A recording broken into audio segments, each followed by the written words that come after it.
Up to $1 a gallon. It's easy to save on fuel at Kroger. Kroger, low prices plus more.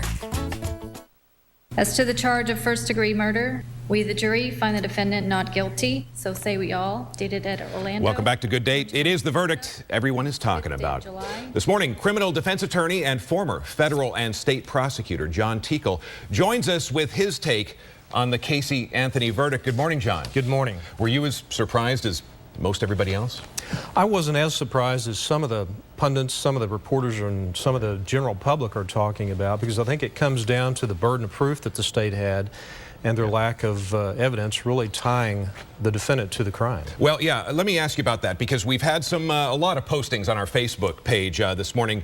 A couple of viewers, several viewers actually, supporting the verdict. One woman said, hey, we still haven't heard any actual proof she did it. She's guilty of something, but what? And another viewer, our system says there must be proof.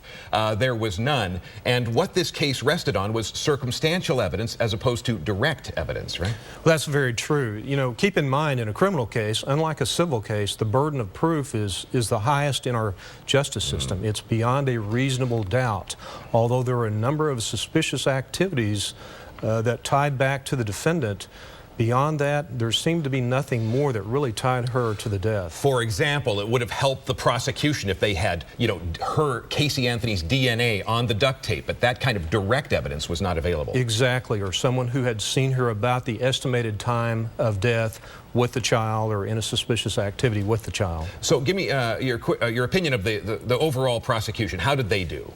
Well, I'm not faulting the prosecution from what I understand of the case, but a lot of times prosecutors are faced with somewhat of a dilemma in these types of situations, because they're wanting to build as strong a case as they can, but then they have to decide, do I wait longer, do I keep investigating and find more, or do we end up going with what we have because we have to go forward with the prosecution because of the nature of the crime? And how about the defense? They were criticized for some of their tactics and strategy, and yet the verdict.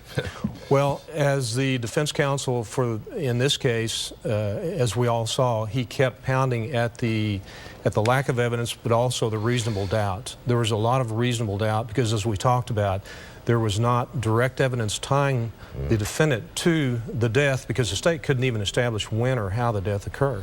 Okay, she was convicted, Casey, of 4 counts of lying to investigators. Do you see her, being released tomorrow for time served?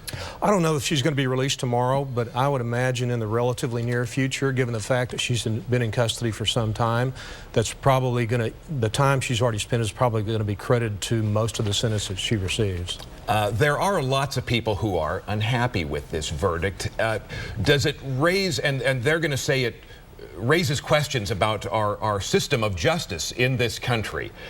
Do you relate to that sense of frustration that people have, or do you feel like, hey, the system worked? Well, I do relate to the sense of frustration that people have, because there are a lot of things that just weren't right and were very suspicious on behalf, on the part of the defendant. However, and I've also heard people comparing this to O.J. Simpson. I see a difference between this and the Simpson case. In my opinion, the Simpson prosecution had a lot of direct evidence and had a good case against him, where the jury just apparently disregarded that evidence. Yeah. Here, they had circumstantial evidence at best. All right. John Teagle, defense attorney, former prosecutor. We sure appreciate your insights this morning. Thank you. Still ahead on this edition of Good Day, the Dallas Mavericks are still celebrating their championship, and we will talk with GM Donnie Nelson about the win and how you can see the trophy in person. Yes, that piece of hardware right there, how you can see it in person this weekend. Plus, triple-digit heat.